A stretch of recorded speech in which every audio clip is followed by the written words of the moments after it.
Watch. Euphoric Oklahoma, bed-breaking debate. Crystal Hefner has weighed in on the explosive new TV series about her late husband, Hugh Hefner. The 35-year-old model spoke out on Twitter to address some of the allegations in the A. She seemed to reference one of former Playboy bunny Holly Madison's claims in the documentary involving a stash of photos. On screen, Madison said she was afraid to leave the Playboy mansion, because Hugh allegedly had a mountain of revenge porn waiting to come out. She, Sideshay, thought about killing herself, but eventually found a new sense of purpose by starring on The Girls Next Door from 2005 to 2009. After the docuseries premiered, Crystal said that Hugh kept images of women. While not mentioning the show directly, she tweeted, "I found thousands of those disposable camera photos you were talking about at Holly Madison."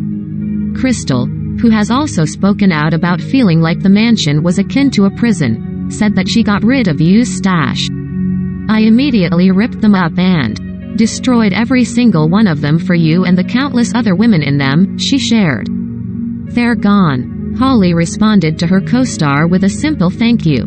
Last year, Crystal reflected on her time with Playboy by posting a photo of herself at the mansion in 2016. She recalled, "It was toward the end when I started saying no to things that weren't me.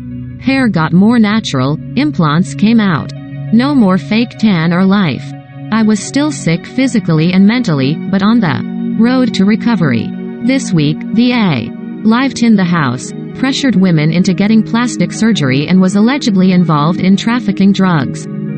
Hugh's son Cooper Hefner publicly defended him in light of the recent claims. "Some may not approve of the life my dad chose, but my father was not a liar," he wrote on Twitter. However unconventional, he was sincere in his approach and lived honestly. He was generous in nature and cared deeply for people. These salacious stories are a case study of regret becoming revenge. Playboy itself also issued a statement after an early teaser showed Holly saying that the mansion was cult-like and the women were all gaslit. The company responded in part, "The Hefner family is no longer associated with Playboy, and today's Playboy is not Hugh Hefner's Playboy. We trust and validate these women and their stories, and we strongly support those individuals who have come forward to share their experiences." Playboy additionally published an open letter calling for its team to listen as these women share their stories. Read through the allegations below. Hefner had blackmail on those who lived in the house, according to numerous people. In Episode 1, Bunny mother PJ Maston alleges that Hefner had sex tapes of women as collateral. His ex-girlfriend Sandra Theodore adds, "The thing is, he had tapes and everybody." Hefner's former security guard, Stefan Tettenbaum, says that it wasn't just sexual in nature. "Every place had microphones and little cameras. We had to be very careful because we knew we were being monitored." In Episode 10, Mickey Garcia and Theodore revealed that they were told in the case of Hefner's death, his executive secretary Mary O'Connor was instructed to destroy all sex tapes. Former executive assistant Lisa Loving Barrett says that she was told they were put in a barrel and thrown out to sea. Holly Madison doesn't think she actually loved Hefner. In the past, the bunny used to say she wanted to marry and have kids with Hefner, but she now says, "I think I definitely thought I was in love with Hef, but it was very Stockholm Syndrome." Madison adds that she used to think everyone disliked her because they were jealous, but later realized Hef always pits the main girlfriend against the other girls. Theodore thought he did this intentionally, speculating, "If everyone's a little unsure of themselves, he can get his." Holly alleges were pressured into getting plastic surgery. Madison says that Hefner expected all the women to look a certain way, claiming, "The plastic surgery amongst the girlfriends in the mansion was compulsive. Everybody was doing it with very few exceptions." According to numerous individuals, Hefner would tell the women they weren't photogenic enough and then pay for them to go under the knife. Madison later rebelled against Hefner by cutting her hair, which angered him, according to Madison and Marquardt. In 2008, Madison left after Hefner became even meaner. According to Marquardt, Hefner was pretty abrasive in the way he said things to Holly and would berate her for her appearances. Eventually, Madison wanted to leave, but she was afraid to, because he had a mountain of revenge porn waiting to come out. She contemplated committing suicide, but the Girls Next Door series saved her because she felt she had a sense of purpose. Playboy bunnies were targeted by club members. Former security guard Jim Ellis and bunny mother P.J. Maston claimed that the women who worked at Playboy clubs were vulnerable to the club members, alleging that the women were often drugged and assaulted by men who frequented the clubs. In one 1978 incident, 6 Playboy bunnies were kidnapped, drugged and raped while held captive in New Jersey, according to the New York Times. Maston said at least 40 to 50 women were assaulted, but they were not allowed to report crime, stow police or take victims to the hospital. Maston said she was a member of the cleanup crew, who made sure assaults weren't shared with the public. Bobby Arnstein and Adrian Pollack were accused of trafficking drugs for Hugh Hefner. The DEA and FBI were convinced that there was rampant drug use going on in the Playboy mansion, so they targeted Hefner's secretary, Bobby Arnstein. When the FBI arrested Arnstein, they found cocaine in her purse and tried to make her flip on Hefner.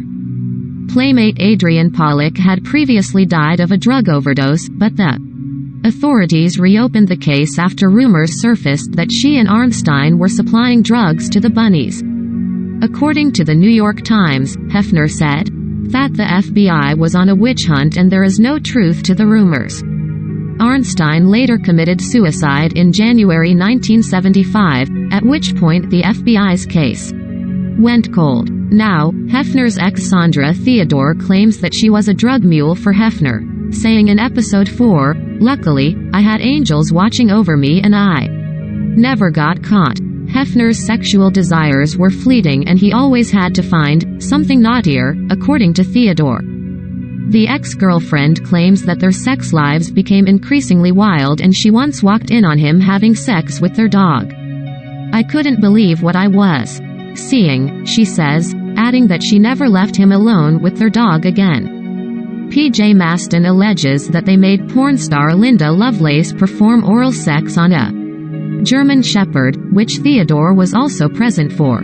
Shortly after that, Theodore broke up with Hefner, but she remains traumatized by the things she witnessed. Women were pressured into sleeping with Hefner if they wanted to be Playmate of the Year. Madison recalls most of the women feeling pressured to sleep with Hefner if they wanted to be considered for Playmate of the Year, claiming, "Not every single one of them did. There were a few exceptions, but I think a lot of people felt like they had to."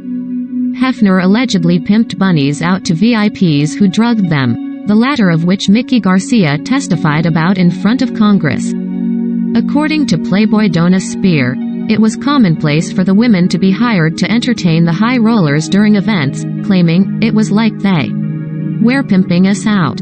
Former Playmate Christy Tom adds that it felt like they were prostitutes. In 1985, Mickey Garcia testified in front of the U.S. Commission on Pornography, claiming that more than one Playmate participated in an international callgirl ring, according to the Chicago Tribune. In episode 7, Mickey claims that women were being coerced into terrible things by Hefner and other Playboy staff, who trapped the models with unfair contracts.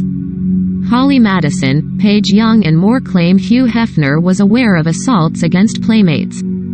Hefner's former bodyguard Jim Ellis said that Bill Cosby's arrest wasn't a surprise, claiming, "Everybody that worked at the mansion knew that he was basically a predator." Maston claims in episode 8 that she told her boss but was warned that she'd lose her job if she told Hefner. Hugh Hefner had a romantic relationship with Dr. Mark Saganor. Saganor's daughter Jennifer says in episode 9 that Hefner was in love with his personal doctor, Mark Saganor, who was arrested on charges of assault. The charges were later dropped. "What I've realized over time is that their connection was much more than just best friends," Jennifer says. "It's my personal belief that the love of Hef's life was my father." Sandra Theodore also claims that Hefner and Saganor were lovers. There were shadow mansions, where women were drugged and assaulted. Jennifer Saganor claims in episode 9 that there were shadow mansions that emulated the Playboy Mansion. And though Hefner settled down with wife Kimberly Conrad, the mini-mansions continued to flourish, with Saganor claiming that the men would set up fake photo shoots, where they'd promise aspiring models potential contracts. Saganor alleges that the nude photos and videos that were taken of the women were used to blackmail them into having sex with guests.